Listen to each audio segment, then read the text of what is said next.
And what's going on, ladies and gentlemen? It's your boy Spoken. I got a special guest, my boy named KADAPHI. He invited me to come over to his place. So, KADAPHI, thank you for allowing me to come over. Welcome, welcome. Thank you for showing love to the movement. Thank you for being a father, and thank you for being a creator. Yep. Your music. Tell me more about your music and where you geared towards with that. So yeah, I was just really young when I started writing music, about 8 years old. And I started writing. I think my older brother wrote my first round for me. You know how that go with the older brother love with the siblings and shit like that. That's fire. But yeah, he wrote my first round for me, and then from there it was ice skating. Like I just started skiing after I writing my own music. I wrote a lot of, you know what's crazy is at first I wrote a lot of songs like God songs. I was a fan of DMX, so I wrote a lot of like these God songs reciting, you know, Bible verses and things like that. And yeah, from there I just stuck with the music. I started going in the studio. I used to always rap in the hood, the train, Espinal. I was doing some shit back then with Old Calm Blues, Stack Bundles, Firehouse Records. Ran by a dude in Harlem. Well, I know he was one of the major people, Kenny from Espinal. And so I've been around. I've been in music studios.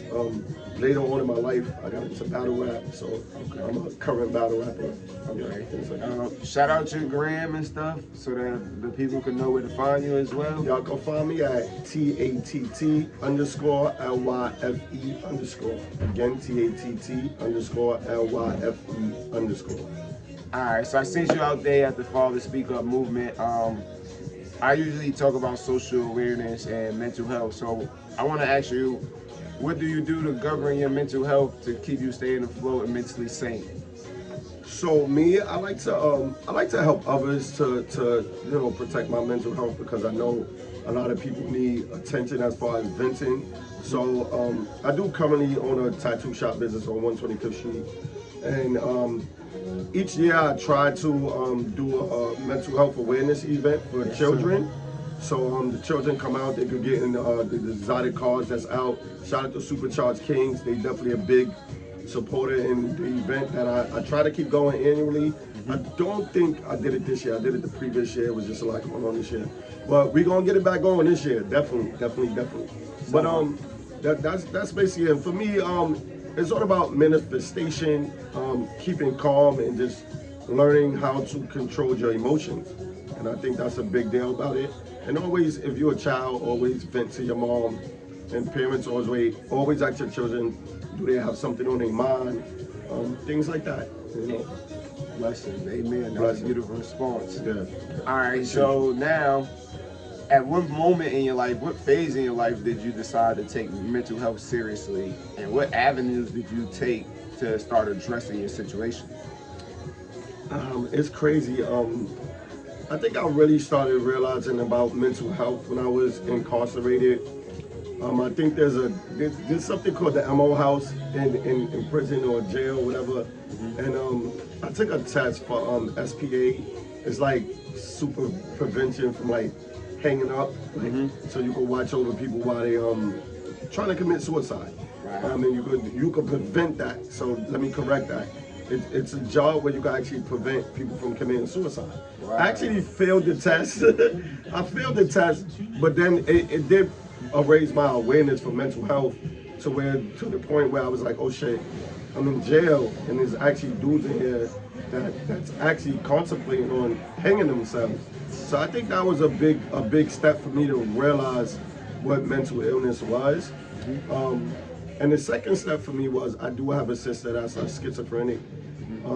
I didn't understand that mental illness is a sickness.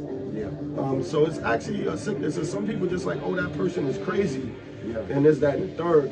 And I don't think we realize all the time that mental illness is real and that it is a sickness, right? And some people actually need to seek professional help for it. Yes, indeed. Some people do, I say, do need medication, and the love of their family and friends. Yes, indeed. Yes, indeed. I love that last factor because in our community, I know we all be distracted, taking care of business ideas and et cetera thing, but we get so socially condemned, we forget to pour into each other, especially the ones who mean the most to us.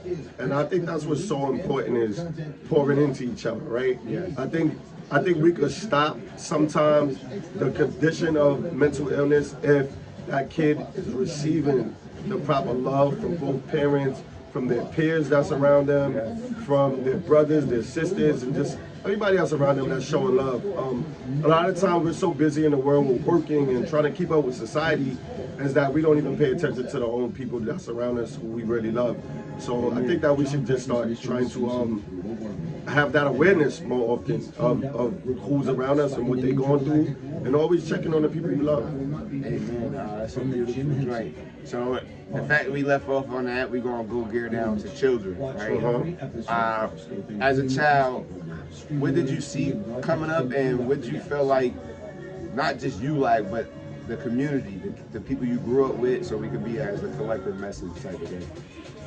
So when I grew up, I'm an 80s baby, so growing up in the 80s. Shout out to the 80s. Yeah, definitely. It took a whole village to raise a child back then. So I don't know, like for me, I was able to come out in the streets really early. So I'm talking about 7 years old. I was hanging with me and a group of friends from my area, from my neighborhood, and we was able to travel as long as we was together. And you know we had to be in that fucking house when those street lights came on. You get what I'm saying? But we was outside. But when that street light come on, you gotta be either in the house or you gotta be on your front porch. Right? That was protocol, right? It was protocol back then. You know how that shit go. It was protocol. But Mama might have that belt wait for you. But collectively back then, we had the neighborhood that if your friend's mother's caught you doing something wrong, she's gonna tell your mother. Yes. And if your friend dad caught you doing something wrong, it was different. He might have beat you and then told your parents, yeah, I whooped his ass. So it was really different with me growing up. You know, that's the type of things I seen. I seen unity. I think as eras went along, and generations went along, we kind of lost that.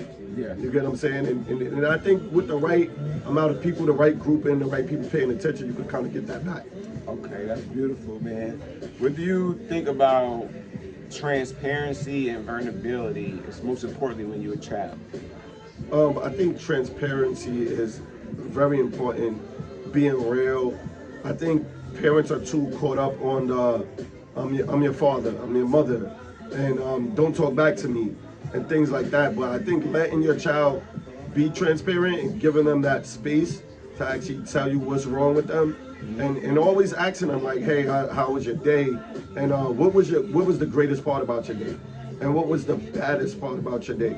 We're normally caught up on asking children like, oh, what you doing in school today, like, and, you know, and kids normally they're gonna try to sway away from that because, you know, who wants to read, right? Who wants to do math?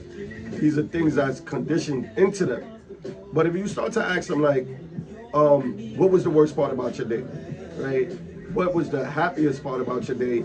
And then off of their answer, and you go into that thing and ask them, hey, well, if this was the worst part of your day, how do you feel you can make that better next time, right? And if this was the greatest part of your day, how can we create these great moments more often? You get what I'm saying? So this is the communication that we have to have with our children a little bit more. That's beautifully said, man. I ain't gonna hold your name is your name, man. KADAPHI, man. Said, KADAPHI. KADAPHI, man. All right, so Appreciate you, brother. how do you emphasize to the world, how do you show up for your kids and the little things you do? Like for me, I hug and kiss on my son. He's 10. I love that. It never stopped. It ain't never gonna stop. Yeah. You know what I mean? So elaborate little special things you do. And you know what's crazy is I'm gonna tell you a sad story. Like my dad passed away. yes. And Sorry to hear that, by the way. 06, 07, like it was very little while before I got incarcerated. Like I got incarcerated shortly after. Okay. And I actually went to his funeral in handcuffs and all. Like they had to bring me down to his funeral. But long story short is my dad, the last thing he said to me was, "Can he get a kiss?" And me being a man and my dad just raised me to be so masculine, and I'm like, nah. And I'm like, nah. And he like, yo, you handsome. And my dad was the funniest person in the world because I looked at just like him. I was a split image of him. So when he used to be like, yo, you handsome, he was basically saying he looked good. Like, you get what I'm saying? And then the last thing he asked me was like to give him a kiss. And I refused it. So I'm saying, like, if your dad asks you for a kiss your dad, bro, no matter if you're a man, a woman, or none of that, because my dad actually passed away 2 days after that, after he asked for a kiss. So I was never really able to give him that kiss while he was still alive and breathing. But when I found out he was, deceased, he just passed away, I actually was on the scene probably about an hour after his passing, and I actually sat with my dad's body until the coroner came. But the first thing I asked my mother when I got to the door, and she said, your dad passed away, I asked my mom, I said, can I kiss him? And she said, yeah, you can go in there and give him a kiss. And I actually got to give him that kiss that he asked for. So we got to stop being so caught up in being desensitive. Yeah. You get what I'm saying? And sometimes when your dad asks you for a kiss, you got to give him that because you only get one dad. And that's a story I wanted to put out there because that is one thing that I regret not doing is giving my dad that kiss when he was actually alive. And I was able to give him that kiss, but he was already unalive. But you get what I'm saying? Yeah. But I just wanted to share that with the people. So give your family member those kisses when they ask you for it because tomorrow is never promised. Yes. Right? Love your family, ladies. Yes. Love your family. Yep. And forgive. Forgiveness is key, you heard? Yep. Forgiveness is always key. So, what is the worst betrayal you've been through? I just don't. Betrayal is something that I think just people need to overcome. Don't sit and dwell in that.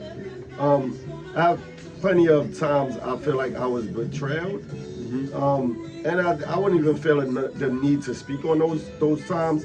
And frankly, I don't remember them. And the reason why is because when somebody betrayed me, I try to fix that with something positive in my life, right? So that I could advance.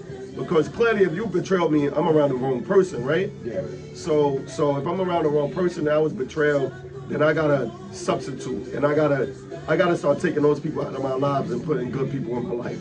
And that's just what it is. Self-accountability. Yes, self-accountability. And I realize that a lot of people, they won't take accountability, and you have to realize that right away. Some people are denial. Yeah. And they would, and this happened in relationships too. When you go back to the father speak up situation, right? There's some mothers that's very denial when it comes to that situation. They don't want to take accountability, right? So you can sit there and you can own up to the shit that you do, and then when it comes back to that, full circle, they don't know how to take accountability for themselves. And I just think that's an emotional thing. Yeah. And I said this before, I think men think rationally and women think emotionally. Yeah. Now that's not for the whole. There's some very intelligent women out here that's ready to die for their man.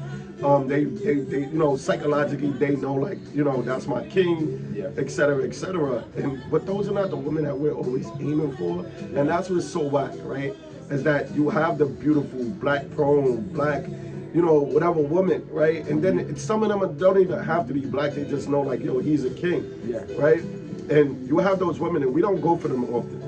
And I think that's something men need to start doing more, is actually dating.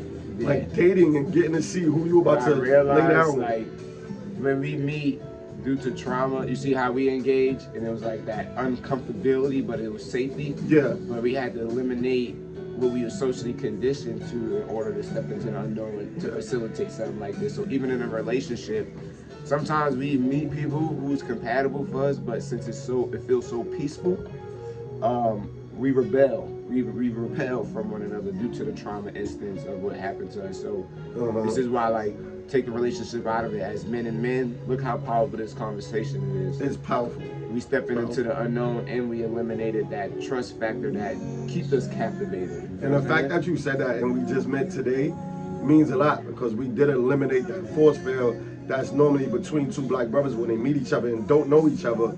And then, you feel what I'm saying? So all of that was out the window. That's like when you see the little posters that they putting up when they like, oh, when a white man walk in the neighborhood, he's allowed to walk by. Yeah. But when a black brother walk by, everybody's G-checking him like, yo, what hood you from, or what you doing over here, right? We are conditioned to do those things. And me and you didn't do that today. We met each other at the Father Speak Up event. All that other stuff was knocked out the window, and we actually got active and we came and did the interview. Yeah.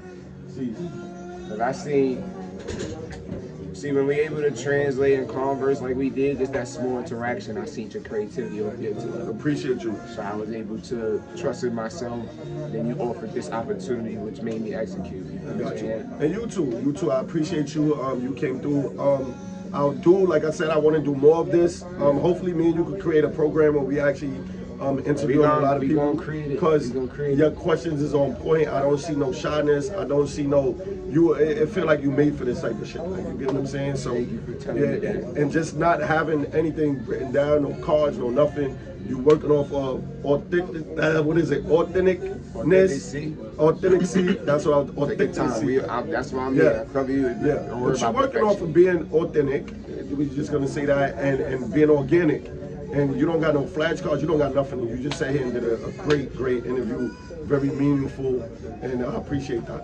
I appreciate your creativity, your craft. Like I said, I'm gonna come through. Yeah. You feel what I'm saying? We're gonna build more of a space. Hopefully the brothers here, what we talking about, and they want to participate. You know, the young lady.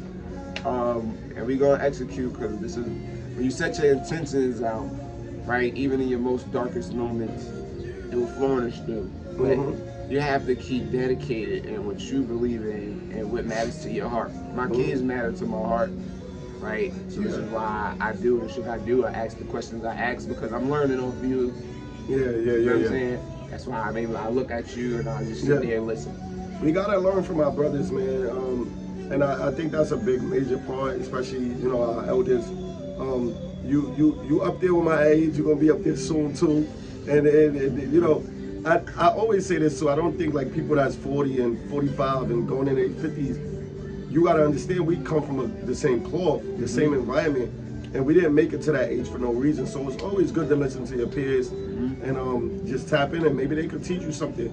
And it's not that the older people can't learn from you too, because we can. So when we sit down, there gotta be open ears on both sides, so that we can hear what you're saying and you can hear what I'm saying. Maybe I could be like, yo, bro, that's not good, and you could be like, but this is why, and that's why you were saying we was conditioned for a lot of shit that we going through, and it's all about sometimes we just gotta plant that seed, let it germinate, and when I learned, either the person will spin back, and it may take a couple of months, it may take a year, it may take a couple of years, but we just plant a seed. We don't force feed nobody or nothing, and if it flows and it works, it works. If it's not, there's another time and space for us to elaborate. So when you offer that or open the door, of course we going Scottie Pippen, Mike Jordan, we going to do the thing. And that's what I'm looking for. That's why I say, bro, welcome aboard. Hopefully we get something going. We could talk. You got my number, and we gonna figure out what we gonna do to be organic. You feel me? Like when you look at what's going on with Wallow and Gilly, right? That takes a lot of, you feel me? And that's what I was explaining to. People don't have that nowadays. They just don't know how to build from nothing and get the sponsors and get the support.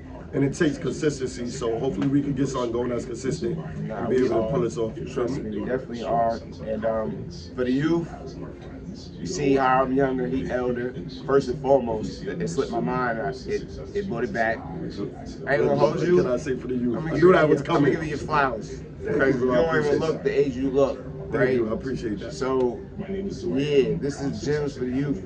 We don't really age, but we still got to collect. Oh, I thought you were wisdom. going to pop the question. You think I gave the youth gems already? Nah, I'm about to ask you that right now. You know what I'm saying?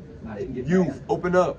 Be a sponge. You heard? Ask the oldest questions. And if you can't get that answer from that elder, numerous of elders, when you working on something, you can get 100 no's, but that 101 John might be your door to open. So just stay focused, stay dedicated, and know what you're looking for, and know how you want it. The only questions is the only dumb questions is the ones that's not asked, right? If you never heard of that. The only dumb questions is the ones that's not asked. So when he said that, my dad always said, right? Never be afraid to ask a question, right? You either gonna get a yes or no, right? You're gonna get a fast no or a slow yes, right?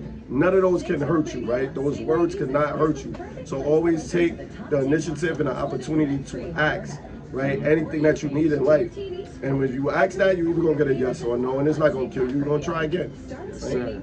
And for the older men, man, my brothers, it's okay to study about unemployment, because how is you going to govern yourself and keep yourself intact when you do lose a job? I spoke to a brother today. He said he didn't really know nothing about unemployment.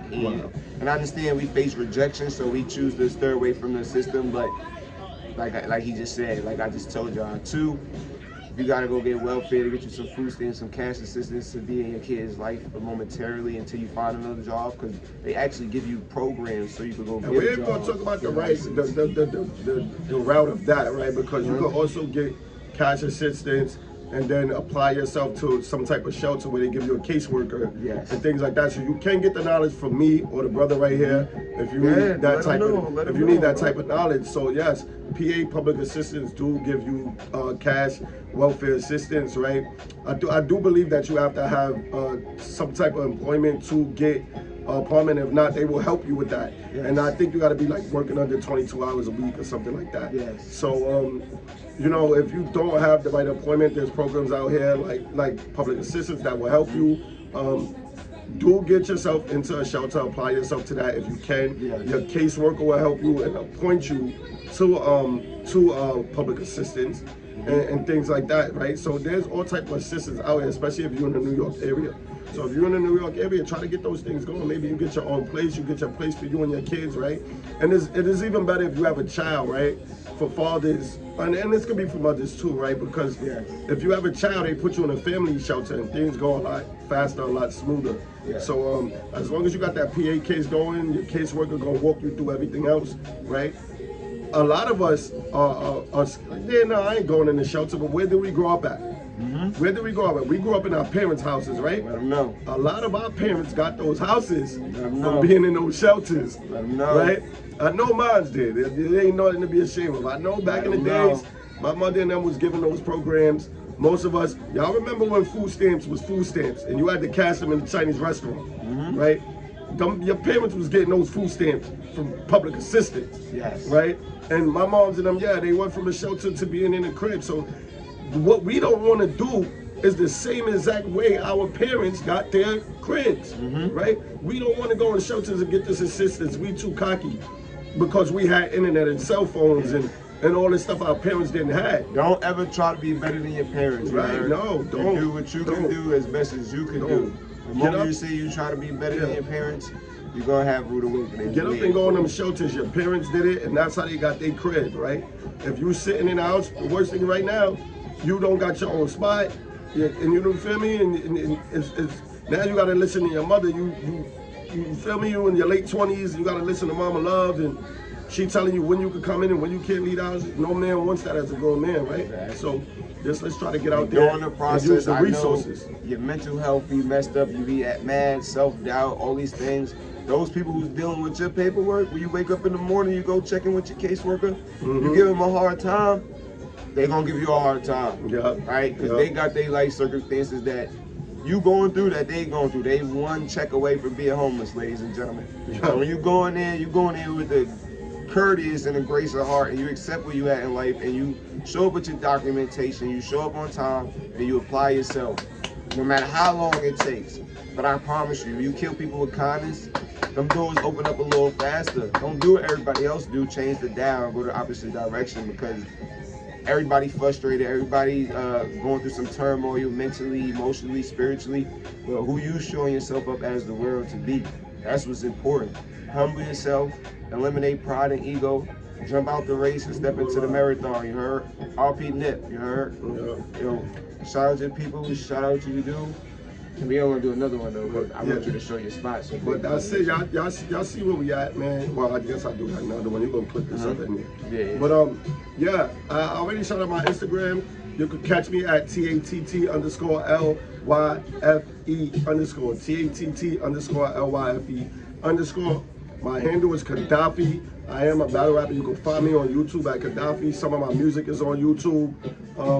That's basically it. Tap in. APB challenge out right now. Video out. Song is out on Apple Music. KADAPHI. KADAPHI. Tap in. Thank you so much. You know, Yes, sir. that was powerful, man. I'm gonna come through tomorrow or Yeah, whatever. yeah. Let's just do a session a day. Every time I pull up, you know, you think of a topic. Always text me though, cause I I'm gonna text you I before I don't be come. here sometimes. But So I'm gonna think text of a me, I'm topic. here. You think of a topic.